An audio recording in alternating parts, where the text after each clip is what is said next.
Hello everyone, welcome to my Season 4 premiere episode review of Agents of S.H.I.E.L.D. titled Ghost.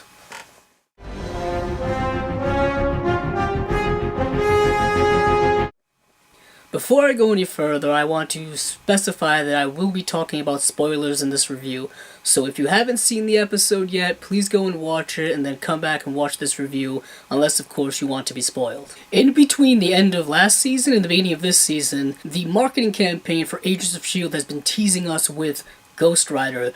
They gave us a little tease before Comic-Con, they gave us a tease during Comic-Con, and all of the trailers leading up to the beginning of the season have all been teasing us about Ghost Rider. And in this episode, they right away give us Ghost Rider. The episode opens up with these guys on the run, and they're all running, they're all scared, they're all frightened, and then it cuts back to Daisy getting ready, because now Daisy is the vigilante Quake. She's no longer part of S.H.I.E.L.D. Right away you feel this darker, more sinister, more fearful feeling. Something that I thought for a second that I was watching one of the Netflix series. That's the vibe that they were going with in the first scene of the episode. So Daisy is hunting down these guys who are connected to the watchdogs, and she's trying to bust up this weapons sale, and while she does, she runs into the Ghost Rider right at the beginning of this episode, and we get a glimpse. It's kind of this hazy glimpse through fire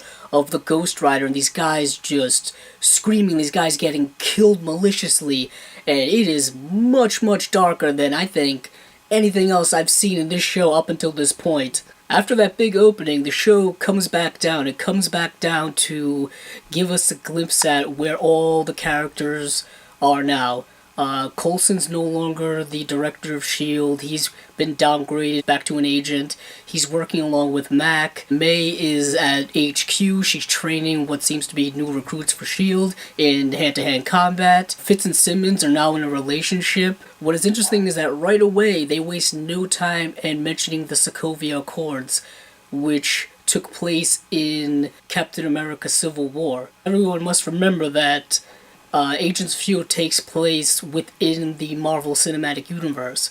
Although those characters don't cross over and probably will not cross over at any time soon, the events in the MCU still have an impact on the events in Agents of S.H.I.E.L.D. So what the Sokovia Accords have done is that they've made S.H.I.E.L.D. now part of a worldwide government. S.H.I.E.L.D. is no longer their own separate department, so a lot of things have changed. There's a whole new power structure system within S.H.I.E.L.D. There's this whole system of checks and balances that were in S.H.I.E.L.D. before. It's become very much bureaucratic, which is kind of what Captain America did not want S.H.I.E.L.D. to become. So now the team has to deal with that, and now the team is actually scattered. They're no longer a team anymore working together. They're scattered all around S.H.I.E.L.D. doing different things. And in typical S.H.I.E.L.D. fashion, some of them have their own agenda. Coulson always has his loyalty to Daisy, so he and Mac are working together kind of behind the scenes to hunt her down and see what she's doing and take her in safely, while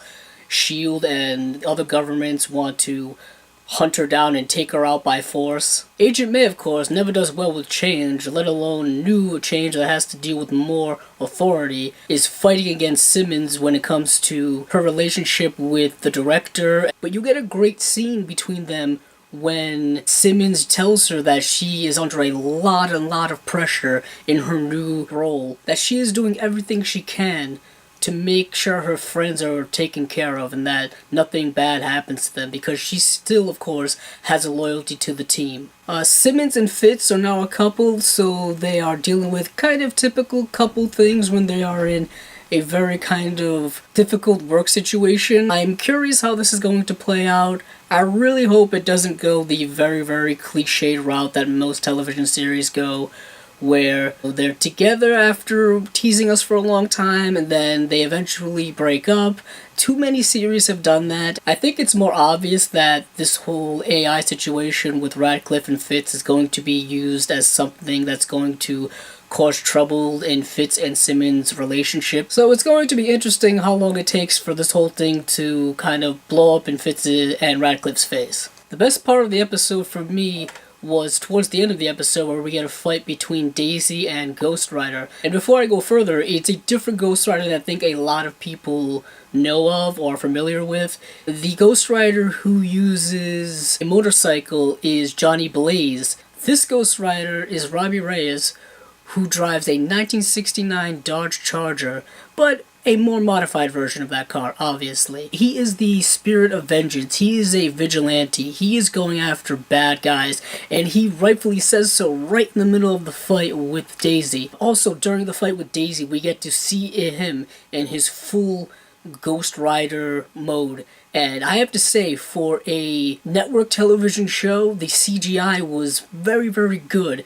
Granted, of course, you could tell it was CGI. I think that is unavoidable, but I have to say it was effective for the way they used it. They used it very shortly at the end, not to use up too much of that budget, but I say it's very effective, and I'm very curious how much we're going to see of the Ghost Rider going forward, because I don't believe that he's going to be the big bad of the season, because Ghost Rider is kind of an anti-hero. He's not really a straight antagonist. They showed a little bit in the episode for what the antagonist is going to be going forward, maybe the initial protagonist, and then we'll get a larger one going on, but I'm very, very curious how they used Ghost Rider. Are we going to get him for the whole season? Is he just going to be here for the first part or the first half of the season? I think that remains to be seen. I personally prefer the darker edge to the episode. I know a lot of people may not like it because it's very much different from the usual tone of Agents of S.H.I.E.L.D, but I think they are